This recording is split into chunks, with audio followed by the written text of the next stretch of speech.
Ni hao, halo semuanya, kembali lagi dengan Nubarta. Nonton bareng kita. Makasih ya udah setia menunggu updatean dari Nubarta. Semoga kalian masih akan tetap setia bersama Nubarta sampai akhir ya. Nah, kalau gitu nggak perlu lama lagi. Yuk langsung aja kita siapkan diri dan hati kita ke episode berikutnya. Selamat mendengarkan. Pada saat ini, energi Jalan Agung yang berulang kali ditarik juga perlahan-lahan menggumpal. Akhirnya, berhasil menggumpal menjadi tenda ke-10. Tatapan Shoyan terfokus pada tenda ke-10 di depannya. Namun, tidak ada banyak emosi di matanya. Selain itu, dia tidak merasa puas dengan pemandangan di depannya. Energi Jalan Agung adalah energi paling misterius di dunia. Bahkan Doki tidak dapat dibandingkan dengannya. Jika bukan karena Doki tidak dapat diserap, kemungkinan besar energi Jalan Agung akan menjadi kekuatan utama di benua ini. Namun, meskipun demikian, Shoyan masih tidak percaya dalam hatinya. Sebagai energi yang paling sulit dikendalikan di dunia ini, apakah energi itu hanya dapat digunakan untuk melarikan diri atau mengejar orang? Jelas bukan itu masalahnya. Oleh karena itu, Shoyan semakin penasaran tentang bagaimana ia dapat mengendalikan dan menggunakan energi Jalan Agung dengan lebih baik. Karena itu adalah energinya sendiri, maka energi itu harus berada di bawah kendalinya. Kalau tidak, jika dia tidak bisa melakukan ini, maka tidak ada gunanya menyimpan energi Jalan Agung. Dengan pikiran ini, Shoyan mengulurkan tangannya dan memberi isyarat. 10 tenda otomatis terbang di depannya dan bergabung menjadi satu, berubah menjadi bola energi hitam seukuran wastafel. Bola itu melayang di atas telapak tangan Shoyan. Dengan sebuah pikiran, sejumlah besar kekuatan spiritual dengan cepat berkumpul di depannya, berubah menjadi tangan besar transparan. Mengikuti perubahan dalam pikirannya, tangan itu meraih bola energi di depannya. Bola energi hitam gelap itu perlahan berubah bentuk di bawah balutan kekuatan spiritual. Kadang-kadang bentuknya menjadi oval, di waktu lain bentuknya menjadi panjang dan tipis.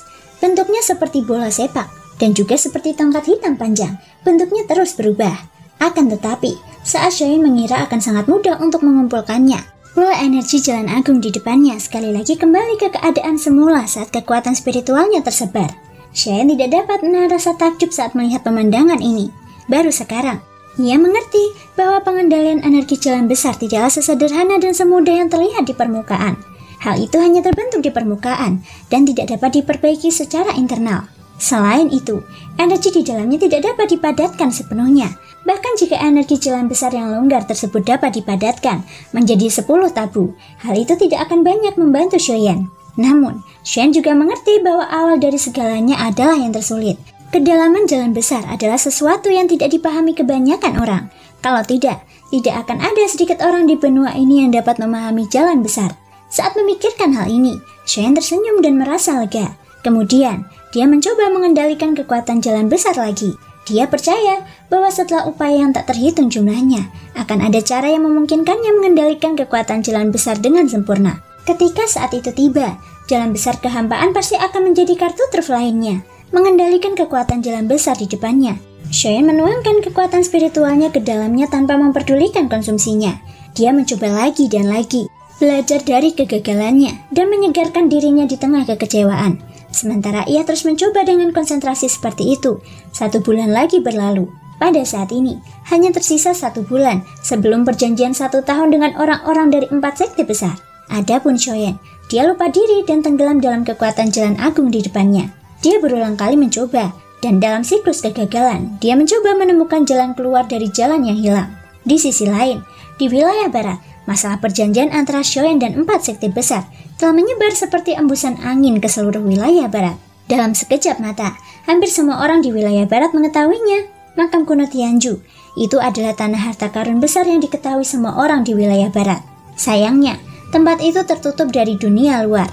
Satu-satunya cara untuk membukanya adalah dengan mengumpulkan ketiga teknik Do Tianju yang terkenal dan menggabungkan kekuatan ketiga teknik Do untuk membukanya. Sekarang, setelah ketiga teknik Do telah muncul, tibalah waktunya untuk membuka makam kuno Tianju. Saat berita itu menyebar, banyak ahli dari berbagai faksi berangkat menuju tebing terpencil. Meskipun hanya tersisa 1 bulan, orang-orang yang telah lama mendambakan makam kuno Tianju tidak dapat lagi menahan pikiran mereka. Mereka tidak sabar untuk memasuki makam kuno Tianju. Di pihak Shoyan, setelah upaya yang tak terhitung jumlahnya, ia akhirnya meraih sebuah peluang. Kekuatan Jalan Agung di depannya akhirnya terkondensasi. Meskipun akhirnya kembali ke bentuk aslinya, Bentuk yang terkumpul dari Jalan Agung kali ini bertahan selama hampir 1 menit. Hanya titik ini saja sudah cukup untuk membuat Shoyan sangat bersemangat. Karena dia telah mengambil langkah pertama, dia tidak akan terlalu jauh dari momen kesuksesan sejati. Setelah berulang kali mencoba memadatkan kekuatan Jalan Agung selama 10 hari, ketika Shoyan telah menghabiskan lebih dari setengah kekuatan spiritual di dalam manik jiwanya, kumpulan besar kekuatan Jalan Agung yang hitam pekat di depannya benar-benar memadat sepenuhnya. Itu berubah menjadi 10 jarum baja hitam yang panjangnya seperti lengan bawah seseorang dan setebal jari kelingking.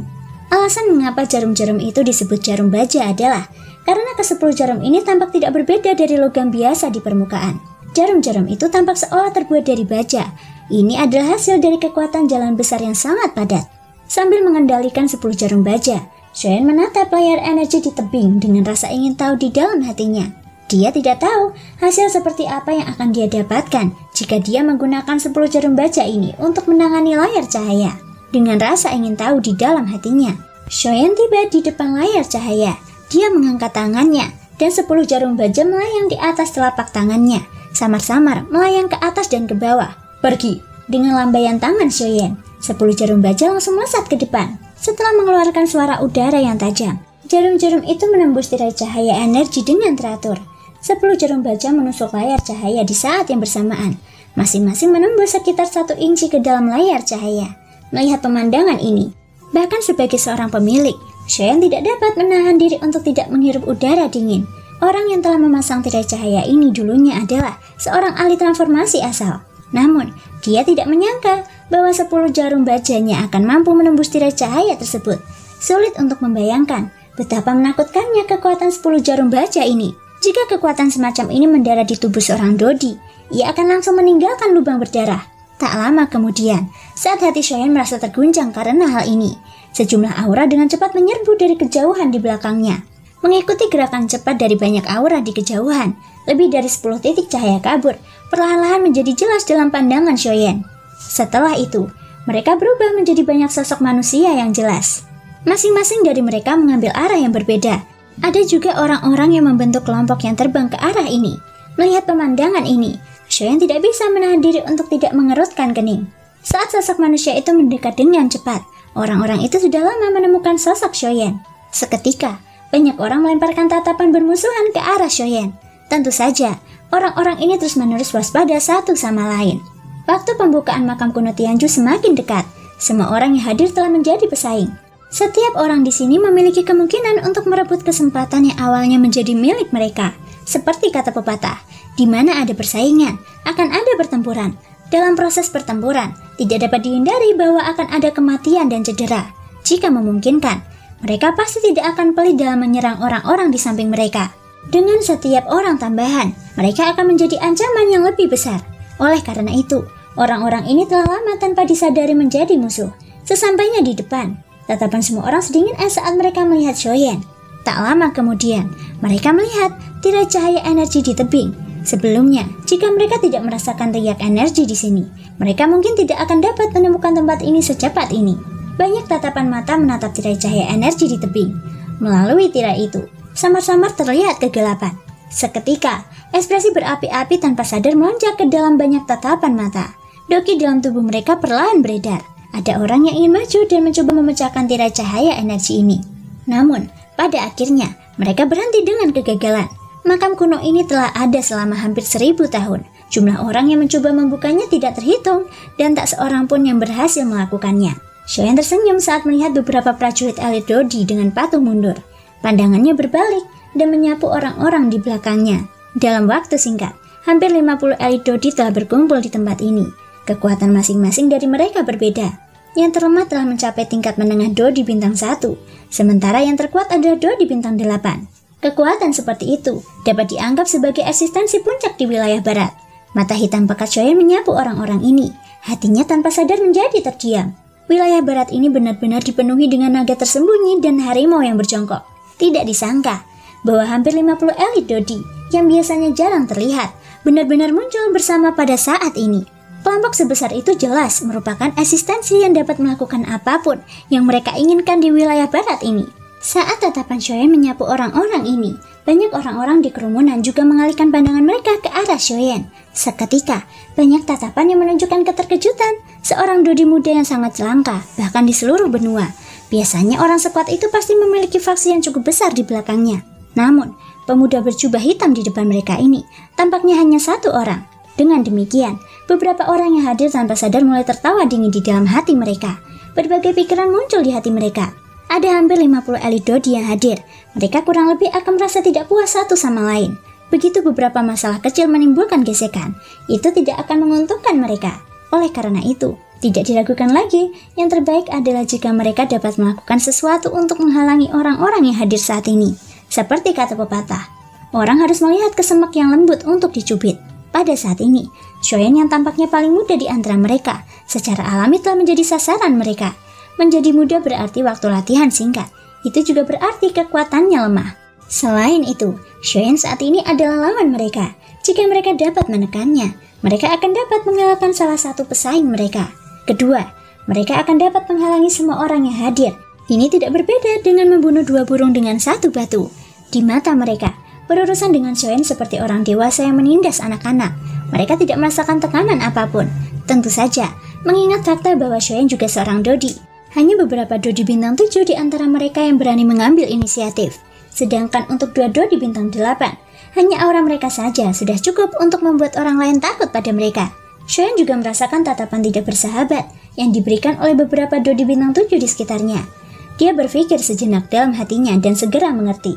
Hehehe, karena kalian semua telah menyerahkan diri ke depan pintu rumahku, aku akan menerima kalian semua tanpa basa-basi. Shoyan tertawa dingin di dalam hatinya. Ketika dia mengangkat matanya, dia menemukan bahwa ada seorang ahli Dodi bintang 7 berjalan ke arahnya. Shoyan tersenyum jenaka saat melihat ini. Tak lama kemudian, ahli itu juga tiba di depan Shoyan. Bocah, kau juga ingin memasuki makam kuno Tianju?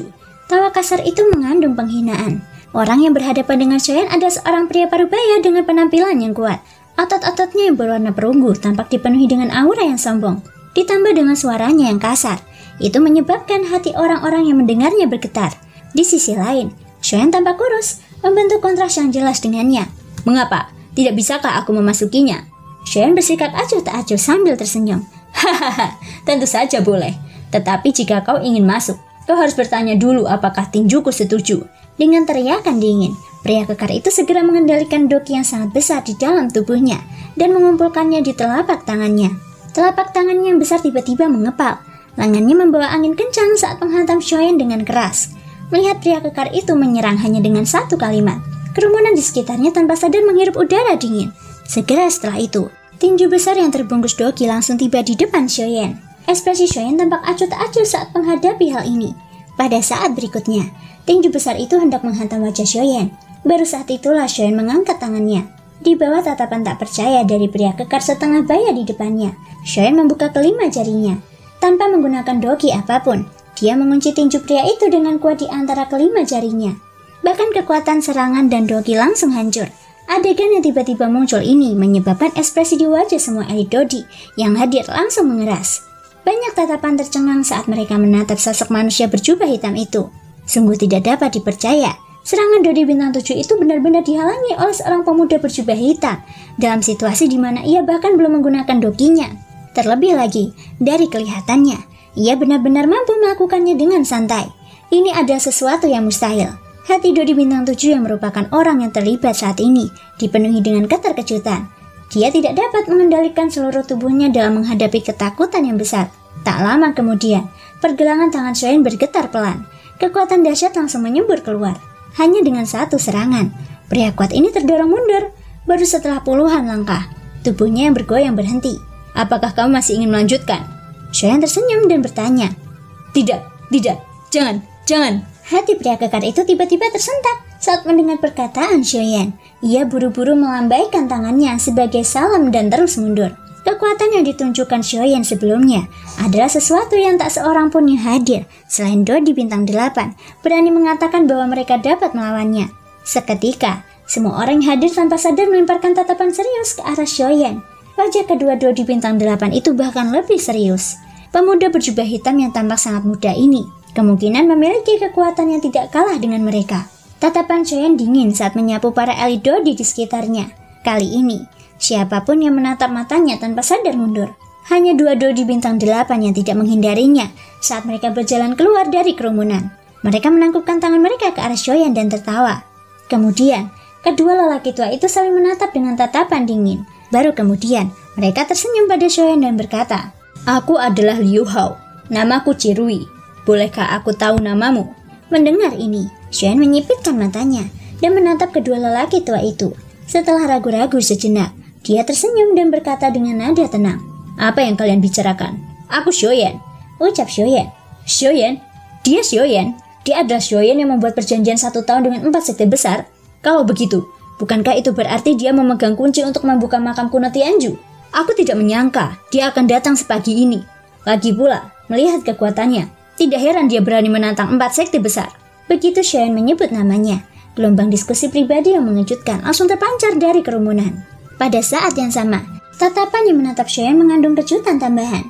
Mendengar kata-kata yang keluar dari kerumunan, Shoyan mengangkat alisnya sedikit. Seketika, dia menjadi tenang. Satu-satunya hal yang membuat Shoyan sedikit khawatir adalah dia tidak tahu badai macam apa yang akan ditimbulkan oleh masalah ini. Awalnya, dia berpikir bahwa jika hanya dia dan orang-orang dari 4 sekte besar, peluangnya untuk menemukan skill origin pasti akan jauh lebih tinggi. Namun, dari kelihatannya, masalah ini kemungkinan akan lebih merepotkan daripada yang dia bayangkan. Setelah bertukar 2 kalimat secara acak dengan Dodi bintang 8, Shoyan segera menggerakkan tubuhnya dan mendarat di tepi tebing. Dia duduk bersila dan mengangkat tangannya. 10 jarum baja menggumpal di telapak tangannya. Shoyan mengendalikan 10 jarum baja itu dengan pikirannya. Mengamati dengan seksama, adegan sebelumnya terus berputar dalam pikirannya. 10 jarum baja melesat keluar dan masuk secara serempak. Mereka benar-benar memasuki tirai cahaya energi di saat yang bersamaan. Kekuatan sekuat itu adalah sesuatu yang diakui Shoyan bahwa ia tidak akan mampu mencapainya, bahkan jika ia menggunakan penguasa pemecah langit 7 lapis. Di antara semua keterampilan Do yang dimilikinya, kemungkinan hanya kekuatan teratai api Buddha yang dapat melampauinya. Namun, api teratai Buddha sangat menguras dogi seseorang. Begitu digunakan, Shoyan pasti akan melemah. Dia tidak boleh menggunakannya kecuali saat kritis. Selain itu, jarum baja dibagi menjadi 10. Jumlah yang dihabiskan sepenuhnya terserah Shoyan. Oleh karena itu, sebagai perbandingan, efek yang ditimbulkan oleh 10 jarum baja ini pada Shoyan tidak diragukan lagi lebih besar. Dengan kekuatan jarum baja ini, bahkan Dodi bintang 9 pun akan mengalami cedera yang sulit disembuhkan begitu terkena. Pada saat yang sama, Sing diperlihatkan di Gunung Bungkuk Hijau. Sialan, siapa yang membocorkan berita itu? Sekarang, seluruh wilayah barat tahu bahwa kita akan memasuki makam kuno Tianju. Dengan kebiasaan serigala-serigala lapar di wilayah gurun barat, aku khawatir mereka sudah menunggu kita di tebing terpencil. Wu Jitian mengumpat dengan ekspresi ganas di aula besar. Meja teh di samping tangannya telah berubah menjadi debu oleh telapak tangannya. Bahkan kursi yang didudukinya telah bergoyang. Orang bisa melihat betapa marahnya hatinya saat ini. Hahaha, pemimpin Sekte Wu, kau tidak perlu marah. Ketika kita membuat perjanjian dengan Shoyan setahun yang lalu, semua orang di kota Sahebu mendengar dengan jelas. Wajar saja jika mereka mengetahuinya. Sekarang, yang terpenting adalah makam kuno Tianju dan beberapa faksi itu. Tidak perlu khawatir tentang yang lain. Zhen yang mengenakan jubah emas memasang wajah tidak peduli saat ia duduk di kursi pemimpin. Dua orang lainnya di aula besar juga mengangguk saat mendengar kata-kata ini dari mulutnya. Benar sekali, apa yang dikatakan kepala Zhen memang benar. Masalah sebenarnya yang harus kita hadapi adalah beberapa faksi itu. Shoyan itu hanya seekor serangga yang menjijikkan. Saat itu, kita membuat perjanjian bahwa kita tidak akan menyentuhnya di dalam makam kuno Tianju. Namun, itu hanya di dalam makam kuno Tianju. Paling-paling, kita bisa menghabisinya sebelum kita masuk untuk menghindari masalah lebih lanjut, ucap Jianming. Kekuatan Jianming sebenarnya telah meningkat lagi selama 1 tahun ini. Dia telah melangkah kelas Dodi bintang 8 lanjut. Dia hanya selangkah lagi dari kelas Dodi bintang 9. Hahaha, sungguh tak terduga bahwa Ketua Jian telah melangkah ke puncak kelas Dodi bintang 8 tingkat lanjut. Setelah tidak melihatnya selama setahun, kemungkinan besar kamu akan menerobos ke bintang ke-9 dalam beberapa tahun. Zhen tersenyum sambil menatap Jianming dan berbicara dengan senyum palsu. Kepala Zhen benar-benar memujiku terlalu banyak. Namun, aku masih jauh lebih rendah jika dibandingkan denganmu. Lagi pula, kau dan Kepala Wu sama-sama telah melangkah ke kelas 2 di bintang 9. Oh, benar juga. Aku lupa bahwa ada 4 dari kita di sini. Kekuatan Kepala Ye seharusnya juga meningkat setelah tidak bertemu denganku selama setahun, kan? Nada bicara Jianming berubah saat dia mengejek Ye Loutian. Hehehe, aku yang tua ini beruntung dan berhasil mencapai kelas 2 di bintang 7 menengah belum lama ini. Aku bisa dianggap telah tertinggal dari kalian bertiga. Aku telah mempermalukan diriku sendiri di depan kalian bertiga, ucap Yelotian. Hahaha, ini masalah kecil. Cara berlatih adalah tentang kemajuan selangkah demi selangkah. Merupakan hal yang baik untuk bisa membuat terobosan. Hahaha. Jensen yang duduk di kursi pemimpin tertawa terbahak-bahak.